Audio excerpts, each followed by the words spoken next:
Welcome to the Go Slow to Go Fast Lifestyle Podcast, where we explore what it truly means to live with intention, calm, and clarity in a fast-paced world. Today on Go Slow to Go Fast, I'm interviewing Belinda Coker, and she's joining me from a friend's house in southern UK as she's recently come off trail from being in the Canary Islands when a major storm came up. And she is an Australian hiker, writer, an educator who helps women build confidence through real-world adventure and responsible travel. Belinda has completed solo hikes from all over the world, including Australia's Red Centre to the Arctic Circle in Greenland. These experiences have shaped her core belief that confidence isn't something that you just think your way into. You have to step out into the world and build it through action. I'll be sharing her platforms later in the episode, and she's also offering a 10% discount for anybody who's interested in a home travel experience where you can be a sitter in somebody else's home in another part of the world and then have those, immersive experiences in that local area. So watch till the end. Belinda teaches women how structure, trust, and responsibility don't limit freedom. They actually create it. Her work in the world shows how intentional travel, immersive homestays, and practical adventure can lead to a deeper sense of stability, self-trust, and belonging in the world around you. If you've been hearing a whisper that you need to get outside of your comfort zone and go on that trip already, or experience a hike, do something different, this is an episode and a conversation for you. So stay tuned to the end to find out that 10% discount from Belinda. Go to her website and download her guide, which is like more than 78 pages long, and it has all kinds of helpful information for you to plan. Belinda, welcome to the show. How are you doing today? I'm fantastic, Kendra. Thank you so much for having me on the show. Of course. Before we jump into your journey and your background, could you just share a little bit about what it means to go slow to go fast for you? Yes, sure. Look, and I had a little think about this, and really, it's a conscious choice to move at a pace that honors your energy and your focus and your well-being. And, and it means taking time to notice the small moments, to breathe and to be fully present. And I was actually talking to my girlfriend about this morning because I'm staying with a girlfriend in the south of England at the moment. And, she's just so overwhelmed. And I just, and we were talking about what it actually meant. And it's something which actually, it's where you have space to, to grow, to be able to make decisions with clarity instead of pressure. And I think that was one of the main reasons why I adopted the life I've got right now, because I was able to, down tools and start going slow. Yeah. Yeah, absolutely. And I think, in more ways than one, for what you do from day to day, whether you're out on a hike or you're visiting different parts of the world that you may Yeah. not be familiar with, you have to go slow for your safety. But Yeah. also, I'm sure you get a lot out of that experience by really enjoying Yeah. where you are in your surroundings. Absolutely. Like if I took a look at myself 5 years ago, I was pretty much burnt out. I'd worn so many different hats in my life, a mom hat, business hat, wife hat, ex-wife hat. And I hadn't worn a Belinda hat for a long time. And I just felt like I was pulled in so many directions. And it wasn't until I actually slowed my life down that it's clarity. I can say one thing is clarity. Like if I have to make a decision, it's not, it's not on the spur of the moment. I don't feel like I'm in a corner having to fight for, for a little bit of, love of Belinda or, or time taken out in yoga Belinda or whatever, everything seems so much more peaceful and I'm at peace, if that makes sense. Yes, it does. And so in what point in your life did you have that moment where you came to that realization in your gut that you needed to do something different? Okay, so it was actually in the year of the pandemic, so it was 2020, and I think that was a time where everyone really had a chance to take a good look at not only themselves but those around them. All sorts of things. People took a good look at their jobs. They took a good look at their home. I mean, how many people cleared out their home during that year? And I remember just looking in the mirror one day, and I just saw someone that had lost their vibrancy. I saw someone that had been a mother for a long time. Yeah, there's nothing wrong with being a mother. I love being a mother. I love my children. But, when you are wearing the hats for other people for so long, work and business and that as well, that had really taken its toll, and I'm not going to stop being a mother, but I managed to stop doing the other part of my life, eventually. And, so, I took a good look at myself. I put on weight. I had, my skin was sallow. I was unfit, to de-stress. I was reaching for that bottle of wine, and, a nice big bowl of comfort food, whatever that looked like. And it may well not have been, green, fresh and crunchy. And I just knew that I had to make some changes. And that was the day that I decided that I wanted to do something different. And I think it was about a week after that I went on a hike with some other people and in the rainforest. And it was just amazing. It was just, it was a rainforest that sort of very similar to something you'd see in Avatar. It had Avatar vibes. And I can just remember just walking through this rainforest going, oh my God, I feel like a big sponge has come and zapped all my stresses and worries away. It really was. And I felt renewed. It wasn't a long hike, but it was some, very steep, a steep gully that we, hiked down into and back up again. And, I was pretty exhausted, but I felt so renewed after that. I love that you just in a week made a change. Had you already had this on your schedule or did you just sign up and say, I'm going to do something No, outside my comfort zone? just decided I'd been, you know how Facebook kind of sort of sends you things right in the very, because they used to listen to you talking. Now they listen to you thinking, right? and I mean, I don't, I don't appreciate Facebook, but in this, I think somebody came a hiking group, in my area for some reason, and it was, that group also included a couple of my friends. So I had known about it, and I come from quite an outdoorsy part of Australia. There's a acai bar on every, along with a hot yoga studio on every street corner. It's one of those types of places. So going for a hike it wasn't something which was completely out of the norm. And it was something that I could quite easily, it was easily obtainable. So, mm, yeah. So, yeah, you had the perfect timing of an Yeah. opportunity. Friends were already going on Yeah. this trip. You're out in the rainforest. So, from there, what happened next? How much did you change as far as your lifestyle?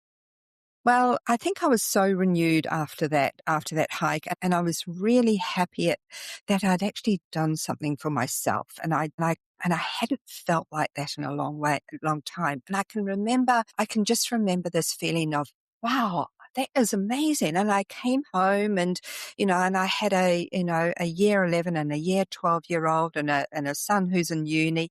And that kind of age group, they can be very selfish. I mean, my kids now, they've changed, 180 degrees, or 360 or whatever it is. They're back with me, we have a very, very close relationship. But I think, just in those final years of high school, as far as they're concerned, they're adults and they're just amazing. And, is there food on the table? And then they're back out again. And so I think that part of my children's life had really had an effect on me, and probably not a positive effect. So, and it's nothing wrong with that. I mean, every parent goes through state of their children's life that can feel uncomfortable. You can feel not wanted. You can feel strained, and it does turn around. It's just like when you've got toddlers. I mean, sometimes you think that's the worst time of the world. And when you look back on it, you think, oh my gosh, I would love that again, So yeah, Yes. and it is. So I think it was. I felt that I had the time to start hiking again. And when I say again, I used to hike when I grew up in New Zealand, and I used to hike a lot in my 20s. So it was like about 35 years, and I'd hung up my hiking boots, and it wasn't really something that I was doing anymore. And so it was very easy for me to go, okay, I know this. I know this scene. I know it very, very well. I used to go for a lot of hikes with my family. And so for me to start hiking on a weekly basis and then twice a week, and it was just amazing. And that's when I started to take it really seriously and get into wilderness first aid and health and safety issues of hiking. And I took it very seriously after that. Yeah, and it makes sense, when your children are in their later stages before they fly from the nest, we have to kind of go through those phases of, I may not like you right now. I love you, but I'm ready for you to go to the next phase. And so that was probably, it all kind of makes sense Yeah. now as you look Yeah. back that you were ready to do something different and Yeah. focus on you. And Yeah. your kids are ready to fly the coop and be adults, even though, Yeah. they weren't yet. So those phases of life, they change for you. You go into this space of hiking, which is not new, but it's been a Yeah. minute since you've Yeah. done this. And now fast forward to where you are now. You are a master hiker. You're providing advice for women and men on how to find the best hiking trails and think about slow travel, which I Yeah. love. Can you Yeah. dive more into that for us?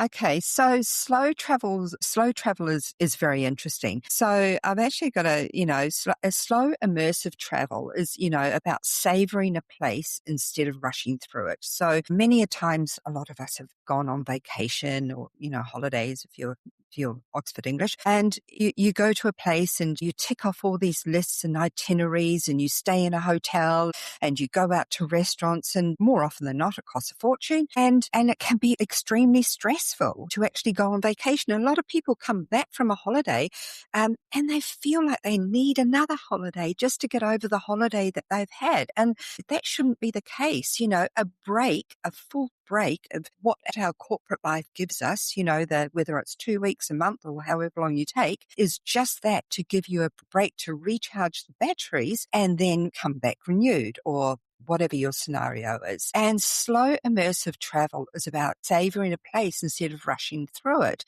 And you might spend several days or a week in a place and just enjoying it, eating at the local marketa, saying hello to the locals, walking down the park, doing what the locals are doing. And so that's one aspect of it if you're slow traveling through a town. And then there's slow travel in the wilderness, where you're actually hiking from either campsite to campsite. A lot of hikes in the USA, you are hiking backcountry campsite to backcountry campsite. But in Europe, where everything's so much more compact, and your wilderness areas are sort of a lot more few and far between, you are hiking from one small village to another, and that really gives you immersive experience, because when you are and a lot of these old, very old trails that you can hike through in Europe, they're old pastoral routes or trade routes. An example is a hike that I just did in the Canary Islands through the GR131. It's 500 kilometres through all seven Canary Islands. And the Berber people actually inhabited, or were the first inhabitants of the islands, probably about, I think it's either 800 or 500 BC, so a long time ago. And so the trail actually runs through their old trade routes, which is pretty cool, and, there's a lot of hikes all over the world that do incorporate old trade routes. And that is really neat. I love that, incorporating some history and just thinking that so many people before us have set foot literally on those trails for Yeah, centuries. absolutely. And a really good example of that is, of course, is the Camino de Santiago. So the Camino's been going since 600 AD, or thereabouts. And you are following the same path that pilgrims have for, what are we, 1,500, a lot of years, 1,500 years. Right. A Which, lot of years. it is a long, long time. And, Yeah. and it is pretty cool. And I've actually got a blog post on my on Soul Treader, my hiking blog, about the Hmm. history of the West Highland Way. So the West Highland Way is a famous hike in Scotland, and and I've got a whole post on the history of that particular hike, and it's Mm. fascinating. When you know the history of a hike, really, it gives it a lot more meaning when you're hiking it. And, not just the history, which I'm a big history buff. I love all that. I'll have like my, book out when I'm traveling and kind of read up before I go out and experience it. But do you ever feel when you're out in these spaces any energy that is different, maybe in the rainforest versus a Yeah. trail up in Scotland in the Highlands? What's Yeah. that like? Okay, so I did an amazing hike in the Red Centre of Australia. So the Red Centre of Australia is basically right in the middle of Australia, and it's not called the Red Centre because it's very hot. It is hot, but it's called the Red Centre because it's red dirt. And one of the most iconic images of the Red Centre is you can see a large mount called Iluru, or Ayers Rock. So, many people have actually seen the picture of the Ayers Rock. So I did the Larapinta Trail, which is about, I don't know, 200, I'm just going to say approximately 250 kilometers, 180 miles. So, and it runs over through the McDonald Ranges. And so this is a very, very sacred place for the Aranditi people. And it is just, and you can feel it. There are gorges there, that where the R&D people have actually used them as trade routes. And you'll walk through a gorge and you'll know that this has been such an important part to their history. And there'll be a handprint, there'll be like cave drawings along this gorge, which is amazing. But I had the most spiritual encounter there. So there's a part, I can't remember the Aboriginal name for this, but there's a part of the trail called Stanley Chasm. So it's a huge chasm, maybe but it's very, very narrow. It's about 10 foot wide. And the walls are just, they're very high, probably about 4 or 5 stories high. Anyway, so it was in the middle of the night. What was it in the middle of the night? It was 3 a.m. actually.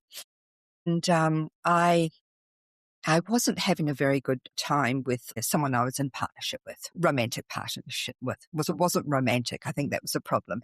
Anyway, so, and the Stanley Chasm is it's very spiritual place, but it's a women's only chasm. So the whole point of this area was for women to come together, and the elders would teach the younger women all about things. There was initiations, all sorts of things like this. This chasm is really, really important. It's got an amazing cultural significance. So it was about 3 a.m. and the moon was a full moon. So the full moon's, and out in the outback, the full moon is like a huge spotlight coming down, and so I could walk along the path towards the chasm without, with no head torch. Anyway, so I was walking along, and there's a part just before you get there where the men aren't allowed to go any further. Now, this got to this part, and there's some rocks there, and they looked big, dark, angry rocks. And I've just felt this whole, I just felt I was being degraded, and as I got to this one particular place. I just walked a little bit further and I got into the chasm, and I actually have a photo of this because I took a photo and the moon was shining straight down on me in this chasm. And Wow. I just felt like, and I can't put a number on it, but 100 women just embracing me and just saying, it's okay. It's okay. It's okay. I was crying, and I had a Nalgene water bottle, and it was full. It had 4 liter in, and I actually dropped it and put a blood blister on my toe. I have chills just listening to you tell Yeah. this. I will send you a photo of Mm. the chasm. It's amazing. So I walked back out of there, and and I went and made myself a cup of tea. And I made myself a cup of tea. Sort of waited until it got light, about 6 o'clock, and I thought, oh, I want to go back. And the rocks on the side were just grey rocks, and the chasm was just a chasm. Mm. It was wow, yes. So I really do appreciate Indigenous cultural history of a place. Like, I did a walk through Greenland from across the Arctic Circle from the ice cap to the sea. And that is that whole trail is an Indigenous hunting trail for the Inuit people. It's really neat because that people have been walking this path for eons, Mm-hmm. Yeah. and yeah, so that's what's so special about it. Yeah, I love that you can feel the cultural yeah, energy, yeah. and that all those women from probably eons, that energy is still there and it's surrounding anyone that wants to walk in there and receive that. That's amazing. Well, the crazy thing, the important thing is that First Nation peoples, they Mhm. really, their ancestors' spirit is something which is very, very important to them. And Mhm. same with New Zealand. As I said, I was born in New Zealand, and in my hiking guides, I've got a lot of hiking guides on New Zealand. And if there's a little bit of Maori folk, I'll weave it in. There's a hike Mm. right at the very tip of the North Island. And at the very tip of the North Island, there's a big Pahudakawa tree, which is a big tree with big red flowers. And, but it's very, culturally, it's a very important tree. And the Maori folklore believes that the spirits, get to the top of the land and they slide down the roots of this tree and off to the afterlife. And, and this trail actually goes right past this tree. So, Mm. That's special. That's pretty so amazing. yeah, Wow. I just love that, this incorporates a lot of honoring of ancestral wisdom yeah, and cultures, different cultures from around the world. It sounds yeah, like there are many. I mean, I haven't been to many places around the world, but the ones that I have been in, I can feel that energy, like at the pyramids in Mexico, yeah, yeah. depending on where you go. So I would assume it's similar, like you can tell there's ancient wisdom and energy in those spots. Yeah, yeah, I definitely think so.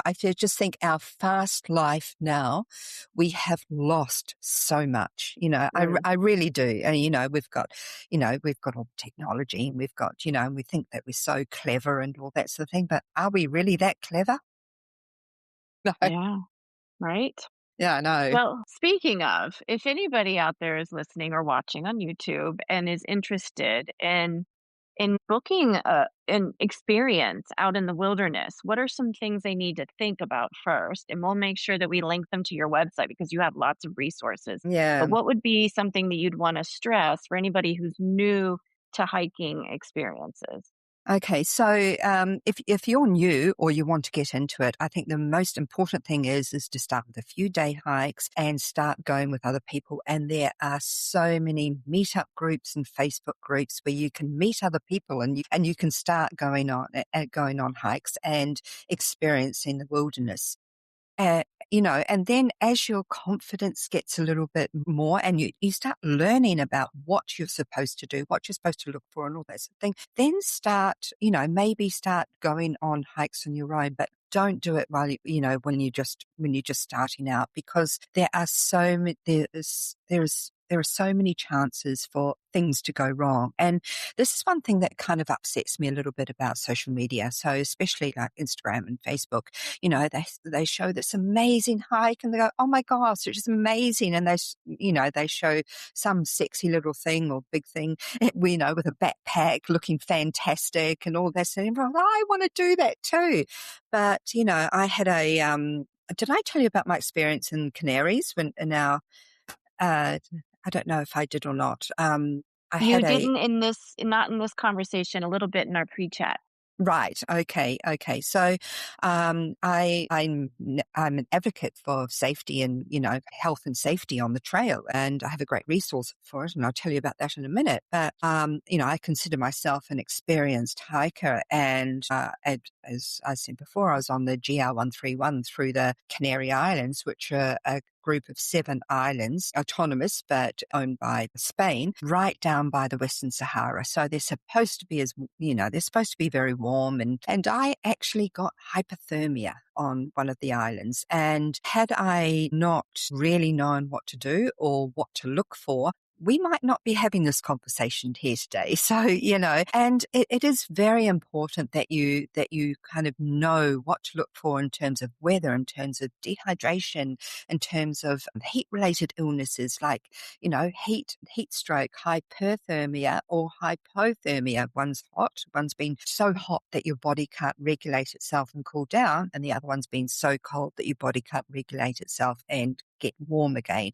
which is actually what happened to me, and then you've got, just things like being able to patch yourself up. And if you injure yourself. And so, it can and does happen to anybody. And I think that's that is one of the problems when people first start hiking or when people see all these things on Instagram. Not only does it make, if somebody posts a great hike on Instagram, not only does it make it that like suddenly 500 people are converging on this one pristine spot, which is no longer pristine, but it also gives people just this false sense of security. Like, I can do that. Yes, you can do that, but just be aware. On my website, I've got a lot of blog posts on everything from how to go to the toilet on the trail. And it's quite descriptive and it's quite That's interesting. good. Yeah. How to fix up, what to do about blisters, what to wear on the trail. And when I go into what to wear, what does layering mean? What are all these fibers doing? How does this actually work? Because I like telling people rather than, hey, here's 10 things you should wear when you're hiking and list the 10 things and they list to affiliate links. That's not what I'm about. I'm about, okay, so wool versus polyester. They both have they're both good, but this is what one does and this is what the other one does. And this is how they work. And, a moisture wicking fabric. I talk about it in layman's terms. I explain exactly what a moisture wicking fabric does, how it works. So people go, oh yeah, I get it. Oh, okay, I understand. And I think Mhm. that's really important. And then, just things like, what to eat on a hike and why you eat certain things. But I do have a really good free resource on my Soul Treader, my Soul Treader website, which is it's a free book, and it's called Health, Safety and Hygiene on the Trail. We'll put a link in the show notes. But it's free and it's got loads and loads of advice. I think I say it's got 78 pages, but I actually Wow. added a few more. So I think it's about 80. It's about 80 something. I just haven't changed the marketing because it really doesn't Mm. matter. I mean, you're still going to get it if it's 78 or it's 86. It's not going to make any difference. Yeah. So that is really worthwhile downloading if you are, and even experienced hikers have actually found that quite interesting. Yeah. I would say so. I mean, anything from if you're not familiar with a certain part of the world, you could be a great experienced hiker, but you're still going to need to kind of think Yeah. about where you are and, Yeah. the predators that might be in the Yeah. area, the type of Yeah. insects. I mean, there's just all kinds of things to think Yeah. about. Yeah. And I'll tell you something quite interesting about that, because Australian snakes and American snakes are completely different. So, and the management of the snake bite is different. So Australia, Mm. our snakes bite into the lymphatic system, and your pit vipers bite into the hemoglobin system. So your snakes bite into the blood, and ours bite into the lymphatic system. So what that means is that your snake bite management is totally different. So Americans going home to Australia, oh yeah, I know what to do with a snake bite. Well, the other thing is that our snakes, they might be the most venomous snakes in the world, but they're also the most scared. So, they just slither off as soon as they hear you coming. They're not as fierce as They're not vipers. aggressive like the ones Yeah, we they're have. not. But our technique is to bind the limb using pressure mobilization technique. And if I was to go to America or other places where the pit vipers are, which is basically rest of the world, and attend to a snake bite the same way I would in Australia, I would lose that limb. And so I've got a whole, if anyone is interested in snakes, I actually really like snakes. I find them fascinating. I've got a full article on the difference between Australian and American snake, USA snakes, but I am actually going to change it to rest of world snakes. I just haven't got round to it. So yeah. That's great. It's good to Yeah. know, Yeah. I know, right? Especially when you're in other parts of the world that you're not familiar. Yeah. That's awesome. Okay, so I'll make sure that all your information, your websites are in our show notes. But before I let you go, is there anything that you want to stress for men and women out there that are thinking maybe a hike is something I want to entertain, but besides the gear and figuring out where you want to go and how to take care of yourself while you're out there, what are going to be, the big takeaways from those experiences if you do go? I kind of feel that anyone who goes on a hike naturally slows down. You don't have a choice. The ground is technical.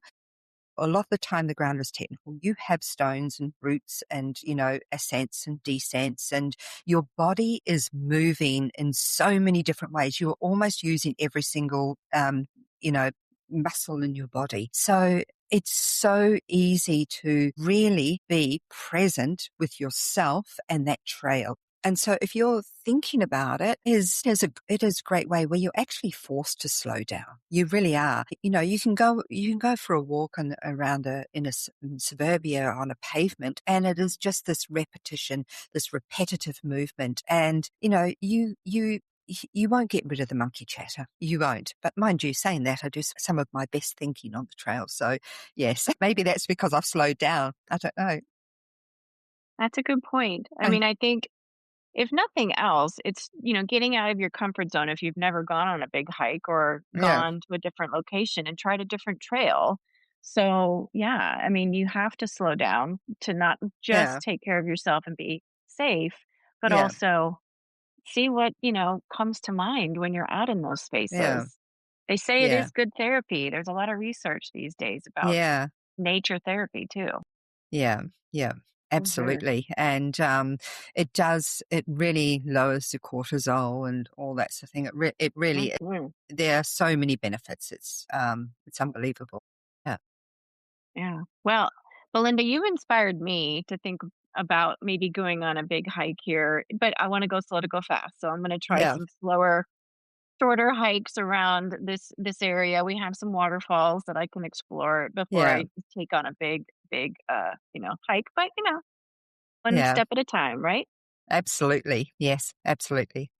Yeah. Well, thank you again for being here. Thank you, Kendra. Thank you. I was just so inspired talking to Belinda today. I think she is an inspiration for all of us out there who might be wondering if hiking is going to be something that we could, one, find enjoyment in, if it's something that might be too hard, but we want to try, or if we just want to go out and have an adventure in the world.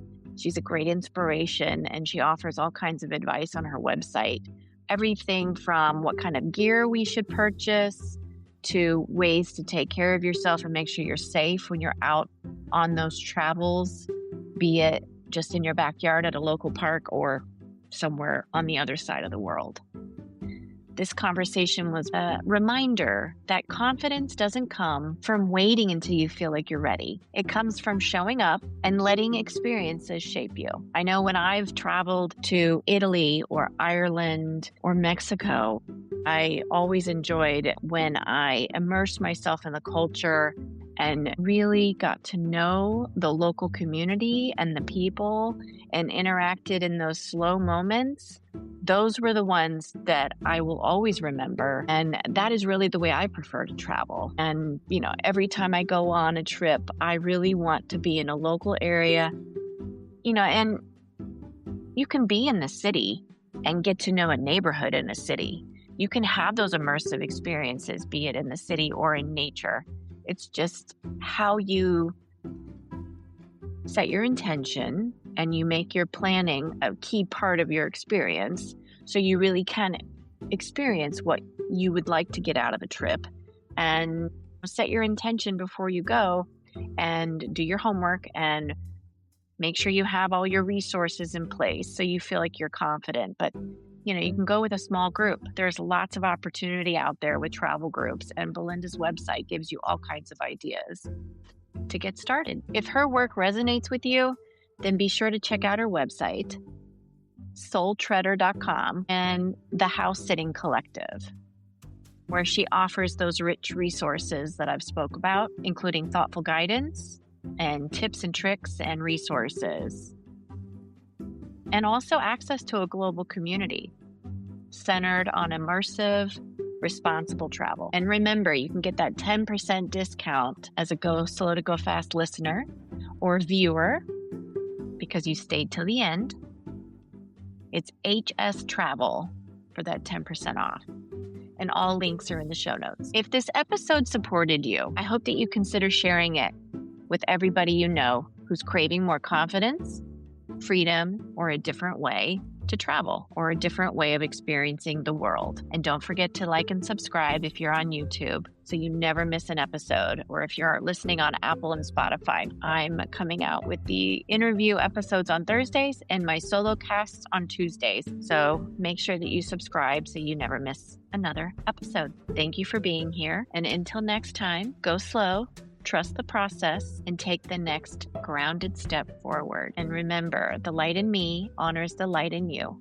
And as you head into the rest of your week, let your light shine through. Go slow to go fast, and thanks for listening.